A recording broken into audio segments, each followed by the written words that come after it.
Thinking Aloud. Conversations on the leading edge of knowledge and discovery with psychologist Jeffrey Mishlove.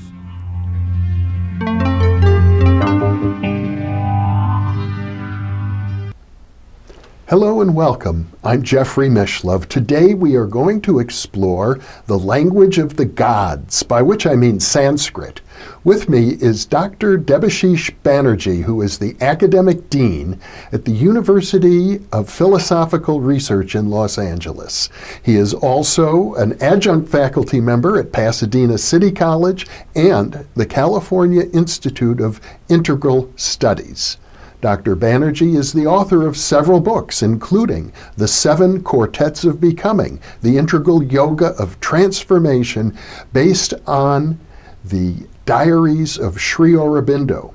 He has also written Rabindranath Tagore in the 21st Century and The Alternative Nation of Abanindranath Tagore, who happens to be, incidentally, his great-grandfather. Welcome, Debashish. Thank you, Jeffrey. Always a pleasure to talk to you. It's a pleasure to be with you and to have this conversation about an ancient, sacred language. I think most of our viewers, and particularly Westerners, may not realize that English, the language in which we are now speaking, and Sanskrit are very much related to each other. Yes, and indeed, they both belong to the Indo-European language of family of languages. And so there's a lot of similarities. In fact, there's many words in English that are remarkably close to words in Sanskrit, have the same origin, in fact. Well, and of course, because England at one time had colonized India, there's an awful lot of cultural exchange. That too, yes. Many Sanskrit words are common in English, but I imagine that's a result of the colonization. Words like guru or pundit. Yes, a lot of Sanskrit words have entered the English dictionary, and that's due to, as you point out, the cultural exchange that took place during the colonial period. But also a lot of words in the English language have great similarities to Sanskrit words due to the essential roots of Indo-European language. In other words, many of the languages of Europe are related to Sanskrit. Yes. Greek is the origin. So the Greek language, the Persian language, because what are called the Indo-European languages includes the Iranian branch, and the Sanskrit language have lots of similarities because of that. Yes. But Sanskrit in particular is associated with the Vedic tradition, the Vedanta tradition. There's, as these languages branched apart from each other, the Sanskrit writings focused very much on yoga, meditation, and the inner life of the mind. Quite, absolutely, yes. So the Sanskrit language developed it's a life of its own in India. Whatever language it came from was assimilated into the cultural atmosphere, the kind of speech of India. And so the Vedas were written in an early version of Sanskrit. It's called Vedic Sanskrit. And the word Sanskrit itself literally means well put together. I see. Krit, which means to put together, to do, and sans, which is related to the word sum, also in Latin and Greek, sum meaning to put together. So to put together well put together, Sanskrit, because it's a very scientifically designed language. But when we talk about Sanskrit, we are talking about a language that was codified by grammarians little later, while the origins are in what is called Vedic Sanskrit, which is a little more flexible than what we know as Sanskrit today. Well, I imagine it's fair to think of Sanskrit as being a language equivalent to Latin or maybe Biblical Hebrew, languages that are no longer spoken, but that influence modern spoken languages. Indeed, indeed. And they were spoken for a long time as well, mainly as court languages. So a lot of the old texts, inscriptions, things like that are still found in Sanskrit. And right now there is a big movement to revive Sanskrit in India as a spoken language. But that's, of course, a modern phenomenon. Well, it certainly was done in Israel. Hebrew had been a completely dead language for centuries, and now it's alive. It's spoken by an entire nation. So who knows? Who knows, yes. What may happen. Well, let's talk about the Vedas to begin with. These are the oldest written documents in Sanskrit. Undoubtedly, yes. And one of the interesting things about the Vedas, to me, is that it describes a mythology of deities very similar to the Greek and Roman pantheons. Yes, indeed, absolutely. For one thing I'd like to mention, since you said it's the oldest written language, wisdom text, it was not written for a long time. It was transferred by word of mouth from teacher to student, and through very strict laws of memorization, it was passed down for a long time, and then finally it got written. But you're indeed absolutely right. It's the earliest wisdom literature of the world, probably. I see. And what you were saying about the way in which this the symbolism is very similar to the symbolism of the Greeks is indeed true, because the Vedic pantheon can be matched often almost with a one-to-one correspondence with the Greek. You have the sun god in both traditions. You have the king of the gods, who's Zeus in the Greek pantheon, and Indra in the Indian pantheon, and they are both the lords of thunder. Yes, the thunderers, known for hurling thunderbolts. Hurling thunderbolts, right? Yeah. And then you have the goddess of wisdom, Athena, and you have Saraswati in the Indian tradition. You have Aphrodite, and you have Lakshmi. So there's almost a one-to-one correspondence between a lot of these gods. And that suggests that there were earlier peoples who eventually settled both in Iran and in India and in Greece, and probably also the Norse countries as well. There's definitely some mythology, which is translating between these different regions. Ur meaning original. Original, yes. And I'd say with Zoroastrianism, you find a lot of the same elements that are in the Vedas, the worship of the sun and of fire, and the battle between the good and evil, between gods and demons. So definitely there was some kind of ideas that traveled. And then in India, you find that they get a special form, a form that relates to the spiritual life, the yogic life. So we know, for example, today that the Greek pantheon had psychological meanings. Yes. They were related to the mysteries. And people actually went through transformative processes by using these gods as psychological forces. In India, there is usually a tendency to see the Vedas purely as ritual literature. But more and more studies are being done which are revealing that indeed there's psychological meaning to the Vedic gods as well. They're part of a transformative vocabulary, symbolic vocabulary through which people of that time were extending their spiritual life. Now, there was a very ancient culture in India, the Indus Valley civilization, which had its own language, maybe pre-existing the Sanskrit. Very possibly, yes. And they, from what we know of that civilization, probably had developed the practices that are now known as yoga. Yes, very, very, very possible. If we look at whatever material records we have from that civilization, there are sufficient, imagery that give us to believe that they knew processes of yoga, and they were involved in invoking special powers, what we may think of as paranormal powers, to extend the power of the human being over the environment, over animals of the forest, Yes. and over other human beings. So they were using yoga as a means to derive supernatural power.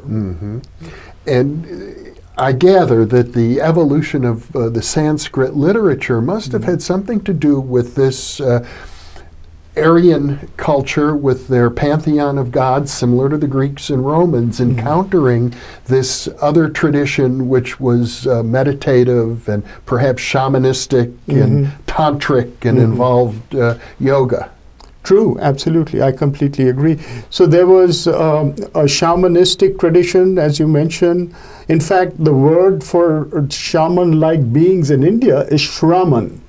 It just has an extra A. And it's probably exactly the same word that makes its way to India, and we get the term Shraman. Shraman is a wandering ascetic, often with paranormal powers.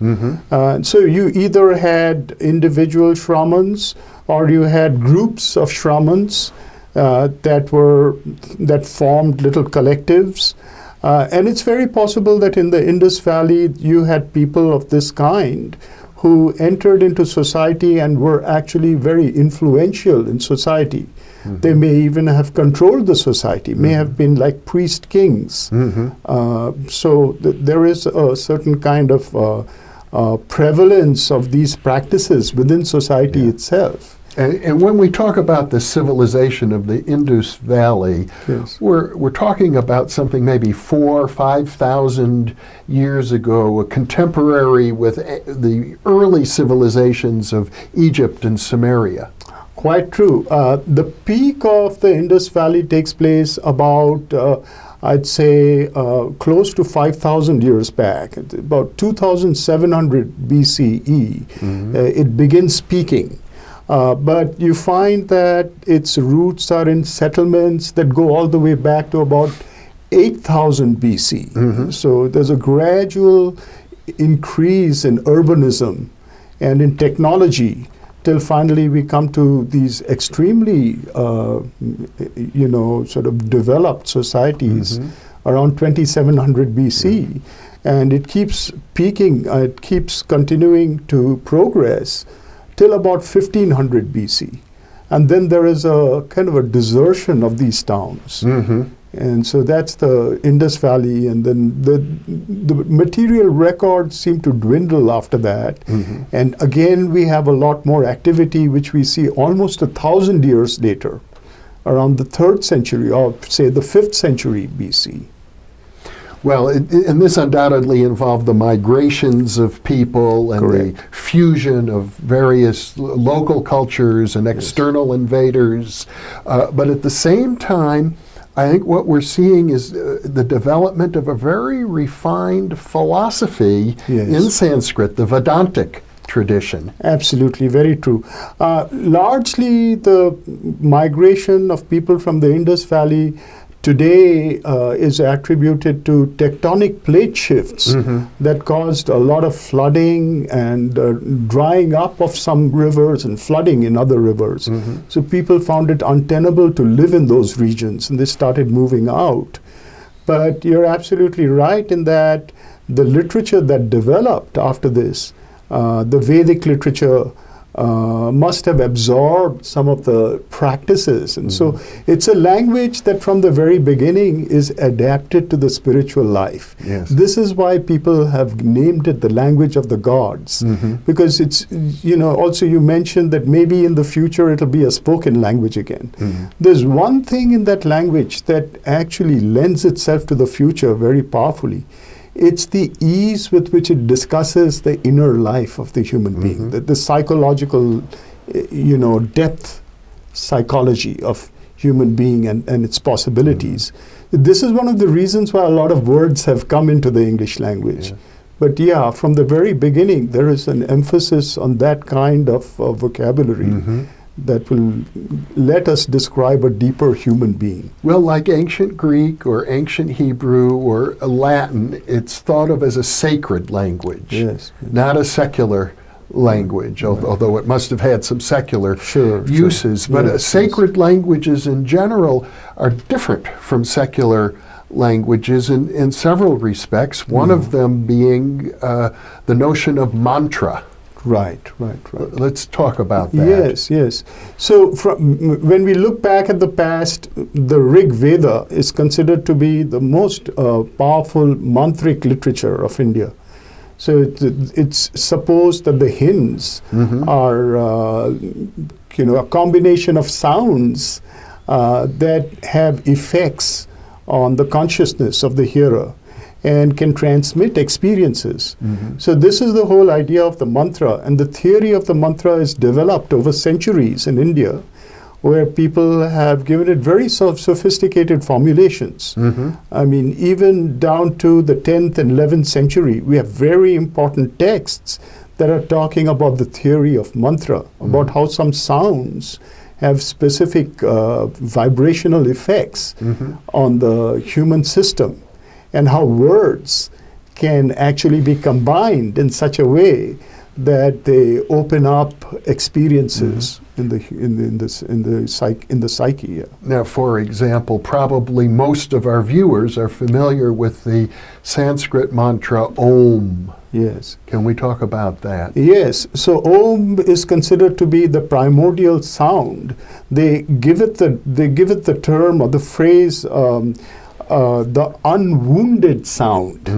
Anahata, which means that which has not been struck, that which is not wounded because nothing has struck it. In other words, we think of all sound as being produced by the striking of two different objects. But as soon as you say that it is the sound that hasn't been struck, you're actually reminded of the Japanese koan. What is the sound of one hand clapping? Yes. In other words, we are being told that there is a causeless vibration to this cosmos. There is some original vibration that nothing caused, and that is the Om. So there is a very important Upanishad that is all devoted completely to the single sound Om. Now you've introduced a new word, Upanishad. Right. Let's define that. Okay, so if Veda is the earliest body of texts, the next really important body of Indian ancient texts written in Sanskrit are the Upanishads. And Upanishads literally means to sit near. Upanishad means I'm sitting close to, sitting near. And so it has two meanings. On the one hand, it's talking about a social tradition of guru and shishya, the teacher and the student, that is developing around that time. So that by sitting close to the teacher, by living close to the example of the teacher, by living in the environment of the teacher, they're picking up certain things. And the literature that is involved, that is facilitating that, is Upanishads. But we're not talking about any teacher now. We're talking about a guru, a spiritual teacher who is not just instructing in concepts or techniques, but in states of consciousness. In states of consciousness. And it's not just instruction, it's transmission. It's transmission, right. And the other meaning of that term has to do with the nature of the language. To sit near is a reference or a description of a kind of language that is really close to the truth. It's intimate with the truth. It's a language of intimacy with the truth. So what happens with the Upanishads is that it is a contemplation, a literature of contemplation, or whatever the sentence is, again, mantric in that sense, but not merely vibration. It has got vibration, but it also appeals to the mind as a set of premises for contemplating. And as one contemplates these premises, these mantras come alive and one has experiences. So this whole Upanishad that's based on the Om is talking about the 4 conditions of consciousness, the avasthas, or the states of waking, sleeping, dreamless sleep, and the 4th unmentionable state. So the description of these is related to the syllables in the term Om. Mm-hmm. And I think so from a very early time, Om has been used as a mantra that gives access to the entire continuum of consciousness. And when you talk the about the various 4th states. inexpressible Yes. state of consciousness, I presume you're bringing up a kind of what we might think of as super consciousness. Quite true. So I think first, the waking state is what we all experience, the waking state where we are in the world with our senses outwards. Mm-hmm.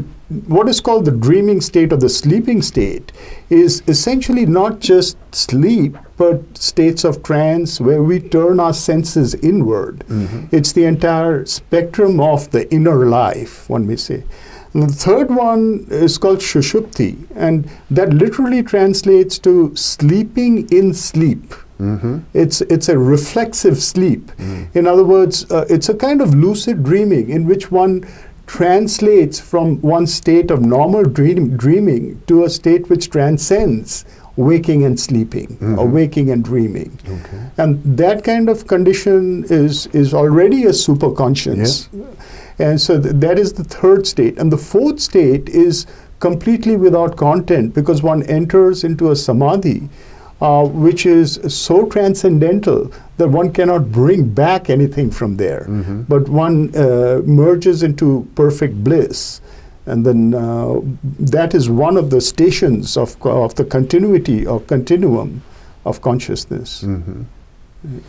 Now, I have a friend I've interviewed in years past, long deceased, who worked at one time at the University of Sure. Philosophical Dean Research. Brown, I guess. Dean Brown, Yes, yes, yes. and I who remember was a him. Sanskrit scholar Yes, I remember. as well. And he once suggested to me that the mantra Om Mm-hmm. is also the origin, he felt linguistically, of the word human, that Mm-hmm. human and Om are somehow related to each other if we look at what is, the deep nature of Right, the right. individual.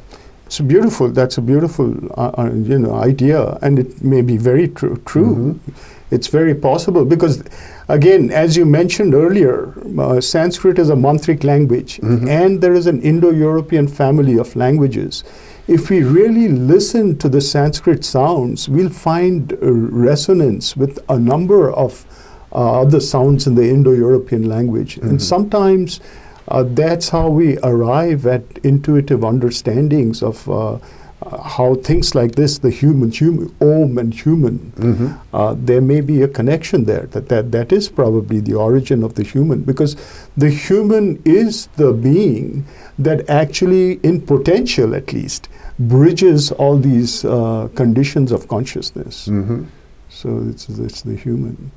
Well, we'll be talking in greater depth about these things, but we just have a few minutes left now, and I'd like to introduce another Sanskrit concept which I think is relevant, and that's the notion of Maya, or Yes. the goddess of Maya, because it's almost like the old Monty Python saying, everything you know is wrong. Yeah. So Maya, the idea of Maya comes in the Upanishads again. Mm-hmm. And it's used in a way to talk about the creation, the power of creation of the Supreme Being. For them, the Supreme Being is reality and everything there is in reality. Mm-hmm. So if the state of pure existence, everything that exists, is intrinsically divine, then from that, how has the world of things appeared? The Yes. many objects in the world and their relations appeared. and they use the term Maya to talk about that. So Maya has become a term that has been interpreted variously by various people. In its most essential sense, all it means is the creative power of Brahman, the creative power of the divine. Yes. And in that sort of term, in that way, when we look at it, it's really the self-reflexivity of Brahman, Brahman turning on itself. It's a monism that becomes a dualism because the one looks at itself and its own infinite potential, and it's bringing, as soon as it views its infinite potential, it brings it into manifestation. So that power of self-regard is Maya.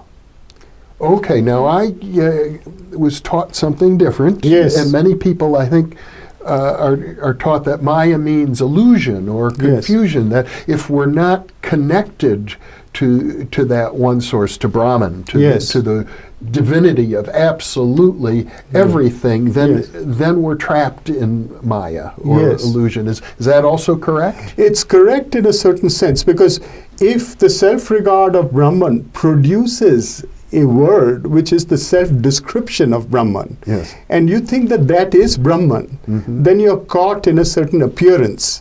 It is the appearance of the mirror of Brahman. But if we think that that is not really an appearance, but it is a manifestation of Brahman, then we can find the connection back to the source. And that is the way in which Maya can be overcome and not be a trap, an entrapment. I say it's a subtle concept as you explain it, that it's as if this delusion that we're in is also part of the grand plan of creation. True, absolutely. It is also part of the self-expression of the divine. And so if we take it to be absolute, then we are trapped. But if we take it to be something which is the expression of something true, then we find the truth in it. And so yoga becomes the process by which, instead of escaping from Maya's world, we find the truth of Maya's world, and we can live in it as the divine sees it. Debashish Banerji, thank you so much for sharing this half hour with me. Thank you so much, Jeffrey. It's been a pleasure. Likewise. And thank you for being with us. Be sure to check your listings for part 2 of our 3-part series on the language of the gods with Dr. Debashish Banerji.